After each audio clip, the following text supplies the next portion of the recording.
1-2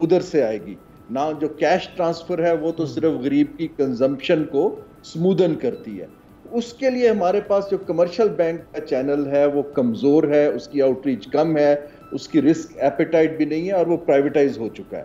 ہمیں جو چاہیے وہاں پر یوز کرنا بڑا ایگریسولی, اور فائنانس منسٹر نے ہنٹ بھی کیا ہے کہ جو ہمارے مائکرو فائنانس کے بینکس ہیں ان کو اپ گریڈ کیا جائے کہ اب وہ middle segment of the society میں کنٹریبیوٹ کریں. تو overall given the envelope جی ایک بیلنسڈ ہے, دونوں سمتیں اس کے اندر مجھے نظر بھی آ رہی ہیں, اور جو رسکس ہیں ان کو بھی میں نے ہائی لائٹ کیا. رائٹ, آپ نے ٹیکس ٹارگٹ کی بات کی. ٹیکس ٹارگٹ ہسٹوریکلی ہم دیکھیں تو شاید مجھے نہیں لگتا کہ ریسنٹ پاسٹ میں کسی حکومت نے جو ٹیکس کا ہدف مقرر کیا اس کو کامیابی سے اچیو کیا ہو اور اس سے زیادہ ٹیکس اکٹھا کیا ہو. یہ حکومت بھی پچھلے سال جو اس نے ہدف رکھا یہ وہ ہدف حاصل نہیں کر سکی. اس دفعہ پھر جو ہدف رکھا ہے اس کے اوپر تنقید ہو رہی ہے کہ وہ شاید حاصل نہ ہو پائے. لیکن ٹیکس جس نے اکٹھا کرنا ہے وہ ایف بی آر ہے, اور ایف بی آر کے بارے میں پرائم منسٹر عمران خان صاحب نے 18 اگست کو حلف اٹھایا تھا, اور ویری نیکسٹ ڈے 19 اگست کو بطور وزیر اعظم کیا کہا تھا. جی ڈاکٹر عابد قیوم سلیری صاحب, سر یہ 8000 ارب تک کا tax prime minister Imran Khan sahib نے, یہ ایک بڑا ایمبیشیس ٹارگٹ ہے. اس کو میں کرٹیکلی نہیں دیکھ رہا, میں تو پازیٹیولی دیکھ رہا ہوں کہ ہونا چاہیے. لیکن یہ جو اس دفعہ انہوں نے ٹیکس ٹارگٹ رکھا ہے اس کے اوپر بھی کرٹیسزم ہو رہا ہے کہ شاید یہ بھی اچیو نہ ہو پائے. میرا خیال ہے کہ یہ کوئی اتنا زیادہ اوور ایمبیشیس بھی نہیں ہے. آپ موجودہ سال کو دیکھ لیجئے, اس میں زیادہ سے زیادہ یہ 19% کا اضافہ ہے. اور اگر یہ اس 19% کو ہم تھوڑا سا اس کا بریک ڈاؤن کر کے دیکھتے ہیں تو انفلیشن کی وجہ سے, اگلے سال جی ڈی پی گروتھ کی وجہ سے, اور جی ڈی پی گروتھ میں میں صرف یہ کوالیفائر ڈالوں گا کہ جو ایک چیز جو پاکستان کو ہٹ کر سکتی ہے خدا نخواستہ وہ کووڈ کی نیکسٹ ویو ہے. تو اگر جس حکومت بڑی تیزی کے ساتھ ویکسین سب کو لگانے کی کوشش کر رہی ہے, عوام بھی اسی طریقے سے کوآپریشن کریں, ذمہ داری کا مظاہرہ کریں, اور ہم کووڈ کی نیکسٹ ویو سے بچ جاتے ہیں, تو انشاءاللہ یہ آپ کا جو اس وقت بن گئی ہے فاؤنڈیشن, اس سے 5% جی ڈی پی لینا کوئی مشکل کام نہیں. تو جی ڈی پی اور انفلیشن کا اثر جو ہے وہ بڑے آرام سے آپ کا 14-15% تو ویسے ہی بڑھا دے گا جو کلیکشن ہے. اور اس کے بعد جو باقی بچتی ہے اب وہ دیکھنا ہے کہ اب کانفیڈنس بوسٹنگ میئر ہے. اگر میں بجٹ کو ون لائن میں کہوں تو اس میں کانفیڈنس بوسٹ کرنے کے لیے بہت سی چیزیں جو ہیں وہ کہی گئی ہیں, بہت سے سمبولک ٹوکن سٹیپس لیے گئے ہیں جو کہ تقریباً ہر سیکٹر کو, ہر انڈسٹری کو کچھ نہ کچھ ایک فیل گڈ فیکٹر جو ہے وہ دیتے ہیں. جو کاسٹ آف ڈوئنگ بزنس ہے وہ کم کرنے کی کوشش کی گئی ہے, بھلے وہ ود ہولڈنگ ٹیکس کم کر کے ہو یا ڈیوٹیز کم کر کے ہو. تو ان ساری چیزوں کے نتیجے میں آپ کا اکانومی کا پہیہ چلنا چاہیے, اور جب اکانومی کا پہیہ چلے گا تو اس سے جابس بھی کریٹ ہو رہی ہوں گی, اور اس سے ریونیو کلیکشن جو ہے وہ بھی آ رہی ہوگی. تو لگ یہ رہا ہے کہ اس وقت جو شوکت ترین صاحب کی اپروچ ہے وہ یہ ہے کہ وہ جو ہوتا صرف ٹیرف کو ریونیو کے لیے استعمال کرنا یا ٹیکس کو ریونیو بڑھانے کے لیے استعمال کرنا, پینی وائز پاؤنڈ فلش والی اپروچ, تو اس سے ایک ڈپارچر ہے. کئی جگہوں پہ ایف پی آر یا حکومت جو ہے وہ اپنے ریونیو پہ ہٹ لے کے کوشش کر رہی ہے کہ جو اکانومی ہے وہ چلے, تاکہ پھر اس سے جو آپ کو کلیکٹیو بینیفٹ ہوگا, جو اس سے ریونیو آئے گا وہ زیادہ آئے گا. تو مجھے تو کافی یہ ایک ریئلسٹک قسم کا ٹارگٹ. سلیری صاحب, جو میں نے ایف بی آر کے بارے میں جو پرائم منسٹر کا کلیم تھا, تو ایف بی آر کو ریفارم کر سکے اس طرح سے جس طرح ان کو کرنا چاہیے تھا. ایف بی آر کے چیئرمین تو ضرور بار بار ریفارمیشن سے گزرتے رہے ہیں, چیئرمین کا عہدہ, ایف بی آر میں بھی ریفارمیشن ہوئی ہے. دیکھیے چینج پروسیس جو ہے ہمیں دو تین چیزیں اس کے بارے میں ذہن میں رکھنی چاہیے. ایک تو یہ لانگ ٹرم پروسیس ہے, اور دوسرا یہ کنسسٹنٹ پروسیس ہے. ایف بی آر میں بدقسمتی سے جتنی تیزی کے ساتھ چینجز ہوئی ہیں لیڈرشپ کی, اس کی وجہ سے ایک تو یہ پروسیس کنسسٹنٹ نہیں رہا, دوسرا کافی دفعہ اس میں جو ہے وہ چینجز کرنا پڑی. آپ کسی ایک ڈائریکشن دیتے ہیں, اس کے فوراً بعد دوسری ڈائریکشن میں چلے گئے. اب اگر میں دیکھتا ہوں آج کے بجٹ کے بعد, تو اگر میں ایف بی آر کا آفیشیل ہوں گا تو میں تھوڑا سا ڈیمورلائز ہو کے بیٹھا ہوں گا کہ اب میرے پاس وہ جو نیوسنس پاور تھی وہ فنانس منسٹر نے بڑا کلیئرلی بتا دیا کہ وہ ختم ہوگی. اب میں کسی کو نوٹس نہیں بھیج سکتا, کسی کو میں ڈرا دھمکا نہیں سکتا, کسی کا میں آڈٹ جو ہے وہ نہیں کھول سکتا. یہ ساری چیزیں اب چلے گی. اب میرے پاس انسینٹو کیا ہوگا کہ میں کام کروں, تو وہ وہاں پہ تھوڑی سی اب جو ہے وقار مسعود صاحب کو اور ان کی ٹیم کو تھوڑا سا, اور چیئر پی آر کو کام کرنا پڑے گا کہ کس طریقے سے ان کو جو ان کا مورال بوسٹنگ ہے ایف پی آر آفیشلس کی, وہ کی جا سکے، کیونکہ وہ عادی تھے صرف ڈرا دھمکا کے کام کرنے کے. اگر آپ کو ایڈوانس ٹیکس چاہیے تو ڈنڈا ہاتھ میں اٹھا لیا اور لوگوں سے ایڈوانس ٹیکس وصول کر لیا. کسی کا بینک کا اکاؤنٹ جو ہے اس کو سیز کروا دیا نوٹس بھیجنے کے بعد. تو یہ ان کا ایک تھا پچھلے 70 سال سے جو مائنڈ سیٹ تھا. اب اگر آپ ایک بالکل ڈفرینٹ اپروچ پہ جا رہے ہیں تو پھر ساتھ ساتھ ایک چینج مینجمنٹ کا پروسیس ہے وہ کرنا ہوگا. اگر وہ ہو جاتا ہے اور اس میں ہیومن انٹرونشن جو ہے وہ کم ہو جاتی ہے، تھرڈ پارٹی آڈٹ کی طرف ہم آ جاتے ہیں، تو جو ٹیکس دینے والا ہے اس کو تو ایک پازیٹیوٹی جو ہے وہ فیل ہو رہی ہوگی. ایف بی آر والوں کو جو ہے وہاں پہ بھی اب ایک ریفارم کی ضرورت پڑے گی، وہاں پہ ایک کاؤنسلنگ کی ضرورت پڑے گی، ان کو سمجھانا پڑے گا. اور یہ تقریباً وہ عمل ہے جو کہ آپ کو یاد ہوگا آج سے کوئی 15-20 سال پہلے جب رجسٹریشن جو دفتر تھا شناختی کارڈ والا، جب اس کو نادرا میں کنورٹ کیا جا رہا تھا تو وہ ایک میگا چینج تھی. لیکن ماشاءاللہ بہت سکسیسفلی پاکستان کی وہ ایک سکسیس سٹوری ہے وہ چینج لے کے آنا. ورنہ رجسٹریشن آفس وہ تھا یہاں پہ آپ 150 میں کسی بھی ملک کے جو نیشنل تھا اس کو پاکستان کا شناختی کارڈ مل جایا کرتا تھا. اور وہی نادرا ہے جس کے ڈاٹا پہ اب ہر چیز جو ہے اس کی بنیاد رکھی جا رہی ہے. تو ایف پی آر میں اس طرح کا ٹرن اراؤنڈ آنا کوئی مشکل چیز نہیں ہے، لیکن اس کے لیے کنسسٹنسی آف پالیسیز چاہیے ہوگی. اور وہ یہ دیکھنا ہوگا کہ اگلے 2 سال شوکت ترین صاحب اور وقار مسعود صاحب کی جو ٹیم ہے وہ کس طریقے سے وہاں پہ کنسسٹنٹ چینج لے کے آتے ہیں. رائٹ. ڈاکٹر وقار صاحب، جو گورنمنٹ کلیم کر رہی تھی بجٹ آنے جس میں کہا جا رہا تھا کہ ہم نے کرنٹ اکاؤنٹ ڈیفیسٹ جو پہلے ڈیفیسٹ میں تھا ہم نے اس کو سرپلس کر دیا، جو لارج سکیل مینوفیکچرنگ ہے اس میں اضافہ ہوا ہے، جو ایکسپورٹس پاکستان کی اسٹیگنٹ رہی نون لیگ کے آخری 3 سالوں میں ان ایکسپورٹس میں اضافہ ہوا ہے. یہ جو دعوے تھے سو اینڈ سو آن، تو ان دعووں کو اس بجٹ کی روشنی میں اگر آپ دیکھیں تو یہ دعوے اب صحیح ثابت ہو رہے ہیں؟ جو کہا جا رہا تھا کہ یہ فگر فجنگ ہے، کیا اب یہ دعوے ٹھیک لگ رہے ہیں؟ جی تھینک یو. میرا خیال ہے ایکسٹرنل اکاؤنٹ کی اچھی پرفارمنس کی وجہ سے گورنمنٹ کو کافی روم مل گیا ہے ایک ایسا بجٹ دینے کا جہاں پہ وہ ایکسپینشنری فسکل پالیسی کو اور کافی سارے ایسے ڈسکریشنری ایکسپینڈیچرز جو کہ شاید وہ پہلے نہیں کر سکتے تھے وہ اب کر سکتے ہیں. تو یہ بات صحیح ہے کہ جیسے کووڈ سے اکانومیز کھلنی شروع ہوئی ہیں، خاص طور پہ پاکستان کی جو بائر پارٹنرز ہیں، بائر ٹریڈنگ پارٹنرز ہیں، تو پاکستان کی ایکسپورٹس میں ایک اپ ٹک دیکھنے کو آیا ہے. اور اس کے علاوہ جو بیرون ملک پاکستانیز ہیں انہوں نے ریکارڈ ہائی ریمیٹنسز جو ہیں وہ بھیجی ہیں، جس کی وجہ سے آپ کے کرنٹ اکاؤنٹ کو بالکل سہارا ملا ہے. اچھا وقار صاحب، سوری فار انٹرپشن، دیکھیں ریمیٹنس جو ہے اس سے سہارا ضرور ملا ہے، لیکن ریمیٹنس ڈریون اکانومی کوئی قابل فخر ڈریون اکانومی تو نہیں ہے نا، ایکسپورٹ ڈریون اکانومی ہونی چاہیے نا. اس سہارا مل گیا لیکن یہ کوئی قابل فخر بات تو نہیں ہے کہ ہماری ریمیٹنس $2 ارب سے کراس کر گئی ہے ماہانہ.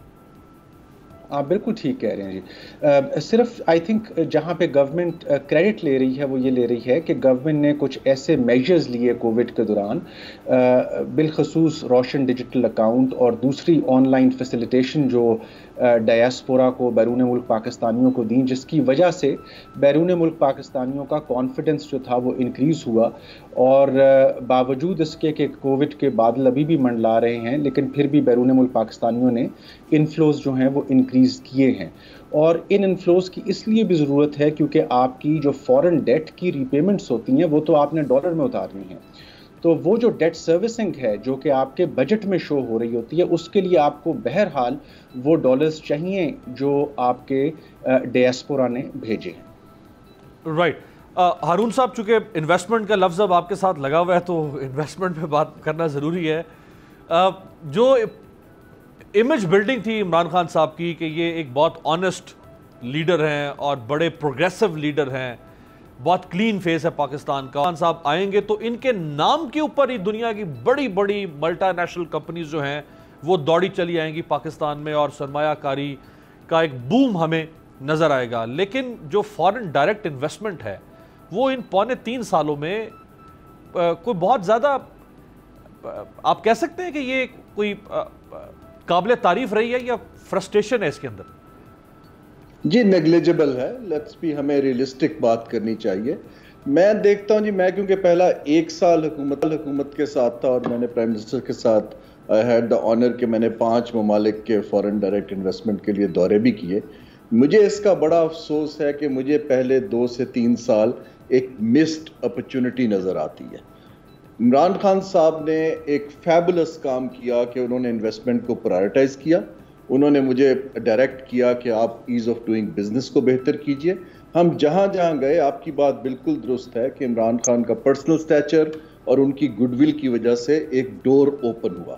اگر آپ یاد کریں تو ہمیں جو دوست ممالک تھے خطے کے, سعودی عرب تھا, قطر, چائنا, ملیشیا, انہوں نے بڑی سالڈ کمٹمنٹس دی کہ جی ہم آپ کے ملک میں انویسٹ کرنا چاہتے ہیں. تو میرا افسوس اس چیز کا ہے کہ ہماری جو مشینری ہے جس نے انویسٹر کو فیسیلیٹیٹ کرنا ہے اور ٹیکنیکلی ڈیلز کو سٹرکچر کرنا ہے, اس کے اندر ایک تو صلاحیت کی کمی تھی کہ وہ انہوں نے کبھی اس طرح کا کام کیا ہی نہیں تھا بیوروکریسی نے, اور ان کو یہ کام آتا نہیں. دوسری چیز اس کے اندر ایک اوور آل فیئر آف ان نون بھی تھا, کیونکہ وہ ان کو اکاؤنٹیبلٹی کا بھی ڈر تھا اور ان کو اپنی ٹرانسفرز کا بھی ڈر تھا. تو میں نے بہت دفعہ کہا وزیر اعظم سے کہ ہمیں یہ جو اس کو ترجیح بنا کے اس کو ایگزسٹنگ بیوروکریسی سے علیحدہ کر کے ایک یونٹ پہ ڈال دینا چاہیے تاکہ دنیا کو سگنل جائے کہ ہم سنجیدہ ہیں. جیسے شوکت ترین نے کہا کہ وہ 15 یونٹس کو آپ پرائیویٹائزیشن کمیشن کے ایک اسپیشل سیل میں ڈال رہے ہیں جس کو پروفیشنلز مینج کریں گے. یہ پوری دنیا میں ہوتا ہے کہ آپ اسپیشلائز یونٹس بناتے ہیں to give a signal and also to speed up. دیکھیں جب 24/7 پروفیشنلز کام کر رہے ہوں تو تب اس کا امپیکٹ اور آتا ہے, اور اگر ایک ایڈیشنل سیکرٹری 200 چیزیں جو اور بھی دیکھ رہے ہیں یہ کام کر رہے ہیں تو اس کا امپیکٹ نہیں آئے گا. تو مجھے افسوس اس چیز کا ہے کہ ہمارے پاس, میں نے بورڈ آف انویسٹمنٹ میں جو وزیر اعظم نے دروازہ کھولا تھا, میں نے بڑے target oriented, project oriented commitments لی ہوئی ہیں. تو ہمارے اندر صلاحیت کی کمی کی وجہ سے ہم نہیں کر پائے. میرا خیال ہے اس کو ریوائیو کرنے کی ضرورت ہے, کیونکہ ابھی ہمارے ملک میں جو زیادہ تر انویسٹمنٹ آ رہی ہے میسا, وہ آئے گی اسٹریٹجک وجہ سے, لانگ ٹرم اسٹریٹجک وجہ سے, نہ کہ پرائیویٹ کمپنیاں جیسے آپ نے کہا دوڑی چلے آئیں گی, اللہ کرے آئیں, لیکن وہ سیکنڈ فیز ہوتا ہے جب سٹیک ہولڈر بڑھنا شروع ہوتے ہیں, ورڈ آف ماؤتھ آتا ہے. ہمارے کچھ بڑے ایشوز ہیں, فار انسٹنس اگر آپ نیا پروجیکٹ لگانا چاہتے ہیں تو ابھی بھی ہم زمین نہیں دے پاتے ہیں. اگر ہمارے پاس ڈسپیوٹ ہو جاتا ہے, ہمارے پاس کمرشل ڈسپیوٹ ریزولوشن کا ایک سپیڈی میکنزم نہیں ہے. جب تک ہم یہ انویسٹمنٹ کلائمیٹ کا کام نہیں کرتے, اور بارڈر کو ابھی تک ہم سیکیورٹی کے لینس سے دیکھتے ہیں, تو اس لیے ہمیں 4-5 بڑی ٹرانزیکشنز کر کے دکھانی چاہیے. جیسے دیکھیں نا, بڑی بڑی کمپنیز ہیں, سیمسنگ ہے, شیورون ہے, فیس بک, Microsoft, Exxon mobile, Berkshire Hathway, بے شمار بڑی بڑی جو دنیا کی 25-30 کمپنیاں, ہم ان میں سے کسی ایک کمپنی کو بھی پاکستان نہیں لا پائے. جی دیکھیے یہ جو کمپنیاں ہیں, میں آپ کو ایک آن اے لائٹر ٹون, جب ہم چائنا گئے تو ہم نے ہواوی کے چیئرمین سے جب میٹنگ تھی تو میں نے بریفنگ دی تھی, اور وزیر اعظم صاحب نے ان کو مدعو بھی کیا کہ آپ پاکستان میں آئیے. تو ہمارے ایک کالیگ منسٹر نے کہا کہ آپ یہاں موبائل فون بنائیے. تو انہوں نے ہمیں یہ سمجھایا کہ جو فیوچر میں دیکھ رہا ہوں آرٹیفیشل انٹیلیجنس کا, مجھے کوئی 1 ملین فون بنانے کے لیے 8 لوگوں کی ضرورت ہے. تو میرا خیال ہے کہ 8 لوگ تو میں چین میں بھی ڈھونڈ لوں گا. آپ کو یہ سمجھنے کی ضرورت ہے کہ جو بڑی کمپنیاں ہیں ان کی dependence on technology and artificial intelligence اتنی بڑھ رہی ہے کہ ہمارا ایڈوانٹیج آف لیبر جو ہے وہ وہاں پر ٹیکنالوجی میں اتنا ریلیونٹ نہیں ہے. ہمیں یہ دیکھنا ہے کہ جیسے سروس انڈسٹری ہے کہ اگر مائکروسافٹ ہے یا ہواوے ہے, اس کے جو بیک اپ آفسز ہیں جو بیک اپ سپورٹ دیتے ہیں, وہاں پر ہماری آئی ٹی کے لوگ سپورٹ دے سکتے ہیں. تو ہمیں اس کو ٹیکٹیکلی دیکھنا پڑے گا. وہ دن گئے کہ جب آپ کہتے تھے کہ سیمنز آ کے بیٹھتے, اور پاکستان کے اندر ٹیکنالوجی کی ایجوکیشن اتنی نہیں ہے کہ ہم ان کمپنیوں کے لیے اٹریکٹیو ہوں. تو اس لیے ہمیں اپنا ایک سوال آپ سے اور کر کے اسی پہ پھر میں سلیری صاحب کے پاس جاؤں گا. دیکھیں ہمارے پاس بلوچستان سارا یعنی 1.25 کروڑ آبادی ہے, اتنا بڑا آبادی رقبے کے لحاظ سے ملک ہے, سارا خالی پڑا ہوا ہے. ہمارے پاس سندھ کے اندر بہت جگہ ہے, پنجاب میں ہم اکنامک زونز بنا رہے ہیں. تو جو کاسٹ آف ڈوئنگ بزنس کی بات سلیری صاحب نے کی, ایک ایز آف ڈوئنگ بزنس بھی ہے. تو ہم ان کمپنیز کے لیے پاکستان میں جیسے سان فرانسسکو جو ہے اس کو آئی ٹی کے حوالے سے سمجھا جاتا ہے پوری دنیا میں, اسی طرح سے ہم پاکستان کے کسی ایک خطے کو کسی ایک مقصد کے لیے ریزرو نہیں کر سکتے. وہاں پہ سیکیورٹی, انفراسٹرکچر, جو چیز بھی چاہیے world class state of the art دے دیں. جی ہم بالکل کر سکتے ہیں. اس کے 3 سٹیپس ہیں اور میں اس کی کوشش بھی کر رہا تھا.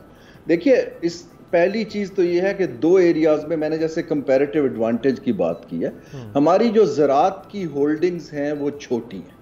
تو ہمیں ایک فوڈ سیکیورٹی کا زون خاص طور پہ ساؤتھ پنجاب کی طرف بنانے کی ضرورت ہے، جہاں پہ ہم ملٹیپل ہولڈنگز کو ایک جگہ لا کے ان کو اکانومیز آف اسکیل دے سکیں، اور وہاں ٹیکنالوجی کو انٹروڈیوس کر کے ہم وہاں پر پروڈکٹیوٹی بڑھائیں، کیونکہ مجھے بڑی فکر ہے لانگ ٹرم کہ ہم نیٹ فوڈ امپورٹر بنتے جا رہے ہیں زرعی ملک ہونے کے باوجود. تو ہمیں ایک تو یہ ایریا میں بالکل ہائی لائٹ کرتا ہوں، آپ سے اتفاق کرتا ہوں. آئی ٹی کے لیے اب انہوں نے ٹیکنالوجی کے اوپر فائنلی کام شروع کر دیا، اسلام آباد میں اتھارٹی بنائی ہے. دوسرا ایریا نالج اکانومی کا ہے جہاں پر ہم نے کرنا ہے. یہ جو اکنامک زونز ہوتے ہیں ان کو پولیٹیسائز نہیں ہونے دینا چاہیے، اور پرائیویٹ سیکٹر کو مینج کرنا چاہیے سرکار کی بجائے، کیونکہ اس کو سمجھتے ہیں. فار انسٹنس سیالکوٹ آپ کی ایکسپورٹ کا 12% ہے. آپ دیکھ لیے، آپ نے جتنی چیزیں سنی ہیں، جو ہماری اسٹرینتھ ہے اس کو ڈبل کرنا آسان ہوتا ہے. بلکہ سر ہمارے سیالکوٹ، گجرات اینڈ گجرانوالہ کو تو گولڈن ٹرائنگل کہا جاتا ہے. جی، لیکن ایکسپورٹ ایک شہر ایسا ہے جو 100% کمپیٹیٹو ایکسپورٹ کر رہا ہے. صحیح. دیکھیے اس کو دگنا کرنا آسان ہے اگر آپ وہاں ایز آف ڈوئنگ بزنس اور کاسٹ آف ڈوئنگ بزنس گھٹا کے کوئی 1000 کا نیا انڈسٹریل زون ڈیولپ. رائٹ. اچھا، اسی پہ ذرا بڑا یہ انٹرسٹنگ، میرا اپنا اس میں بہت انٹرسٹ ہے سبجیکٹ میں آگے چل کے اسی پہ مزید آپ سے سوال کروں گا. سلیری صاحب، سر آپ اکنامک ایڈوائزری کاؤنسل کے ممبر ہیں. 4 یا 3 اپریل کو شاید یہ کہیں کانسٹیٹیوٹ ہوئی تھی، ری کانسٹیٹیوٹ کی تھی پرائم منسٹر نے، اور 25 ممبر ہیں اس کے، اور اپریل کے 3rd ویک میں ہی اس کی پہلی میٹنگ ہوئی تھی. تو یہ اکنامک ایڈوائزری کاؤنسل جس کے آپ حصہ ہیں، اس کا کوئی انپٹ ہوتا ہے یہ بجٹ بنانے کے لیے یا اکانومی میں؟ دیکھیے، اس ری کانسٹیٹیوشن کے بعد اس کی 3 جو ہیں میراتھن میٹنگز ہوئی مین کونسل کی، اور اس کے بعد جو سب گروپس کی تھی ان کی لاتعداد میٹنگ ہوئی. اور I am happy to report کہ جن 2 گروپس میں شامل تھا، ہماری تقریباً 70 to 80% ریکمنڈیشن جو ہیں وہ اس میں ایکسیپٹ کر لی گئیں اس بجٹ میں. اور میرا خیال ہے کہ باقی جو سیکٹرز ہیں، جو 12 سب گروپس تھے، تقریباً ہر سب گروپ کی جو بھی پازیٹیو اس میں جو تھی سجیشن، وہ تمام کی تمام اس بجٹ میں انکارپوریٹڈ ہے. اور یہی وجہ ہے کہ جب آپ اس بجٹ کو پڑھتے ہیں، اس میں آئی ٹی سیکٹر ہے، ایگریکلچر ہے، ایس ایم ایز ہے، ہاؤسنگ ہے، انرجی ہے، آپ کسی بھی سیکٹر کو دیکھیں تو وہاں پہ کچھ نہ کچھ آپ کو آؤٹ آف باکس نظر آتا ہے، جو کہ اکنامک ایڈوائزری کونسل کے ممبرز، جن کا کہ اسٹیٹ میں یا حکومت کرنے میں کچھ اسٹیک نہیں ہے، وہ ان کی انڈیپینڈنٹ ریکمنڈیشنز ہیں، تو ان کو اس میں انکارپوریٹ کیا گیا. اب ظاہر ہے اگر ہم یہ سجیشن دیتے ہیں اور وہ انکارپوریٹ ہو جاتی ہے، تو پھر اس کے بعد اس کو امپلیمنٹ کروانا وہ بھی ایک ذمہ داری ہے. اور انشاءاللہ ہماری کوشش ہوگی کہ اگلے مہینوں میں، اور میرا خیال ہے کہ کل بھی یا اکنامک سروے والے دن بھی شوکت ترین صاحب نے اس بات کی طرف اشارہ کیا تھا کہ اکنامک ایڈوائزری کونسل. چلیں اچھی بات ہے سلیری صاحب کہ آپ کی میراتھن میٹنگز ہوئی ہیں، بٹ جو پرسپشن ہے اکنامک ایڈوائزری کاؤنسل کی، وہ تو یہ ہے کہ یہ ایک سیریمونیل قسم کی باڈی ہے. حکومت ان کی تجاویز کو مانے یا نہ مانے، اٹھا کے ڈسٹ بن میں پھینک دے، بس ایک باڈی ہے جو اس کو آپ نے بنانا ہے اور اس کو چلانا ہے ساتھ ساتھ، ورنہ اس کی ایفیکٹونیس نظر نہیں آئی ماضی میں. دیکھیے، ایڈوائزری کونسل کا مقصد تو ظاہر ایڈوائز کرنا ہی ہے نا، اور یہی تو میں کہہ رہا ہوں کہ شوکت ترین صاحب نے ہماری 70 سے 80% جو ایڈوائسز تھیں، جو ریکمنڈیشن تھی، وہ مان لی. اگر وہ نہ ماننا چاہتے تو ظاہر ہے ان پہ کوئی کانسٹیٹیوشنل پریشر یا دباؤ تو نہیں ہے کہ ان کو لازمی ماننا ہے. تو جہاں پہ مان لی گئی وہاں پہ آپ کو تھوڑا سا ایک فریش بریتھ جو ہے وہ نظر آ رہی ہے اس بجٹ میں. اگر وہ نہ مانتے تو اس میں کوئی زور تو نہیں تھا کسی کا، تو انہوں نے مانی ہے، سمبولک سے تھوڑا سا اس کو اوپر لے کے آئے ہیں. تو لیٹ سی کہ اب اگلا مالی سال جب شروع ہوتا ہے تو کس طریقے سے اس کو ہم ہیلپ کر سکتے ہیں انفولڈ کروانے میں، امپلیمنٹ کروانے میں، اور ان کو کتنی اس پہ ہماری ایڈوائس جو ہے وہ چاہیے ہوگی. رائٹ. ایک بریک شامل کرتے ہیں، بریک کے بعد واپس آتے ہیں. ڈاکٹر وقار صاحب سے بات کرنا چاہوں گا میں. جو قرضوں کے اوپر حکومت نے اس دفعہ کہا ہے کہ جی بلا سود قرضے دیے جائیں گے. ہر حکومت یوتھ کو یا انٹرپرینیورس کو، اسمال میڈیم انٹرپرینیورس کو قرضے دینے کے منصوبے لاتی رہی ہے، لیکن اس کا نیٹ رزلٹ ہمیں اکانومی کی بیٹرمنٹ میں نظر نہیں آ سکا. اس کی وجہ کیا؟ بریک کے بعد.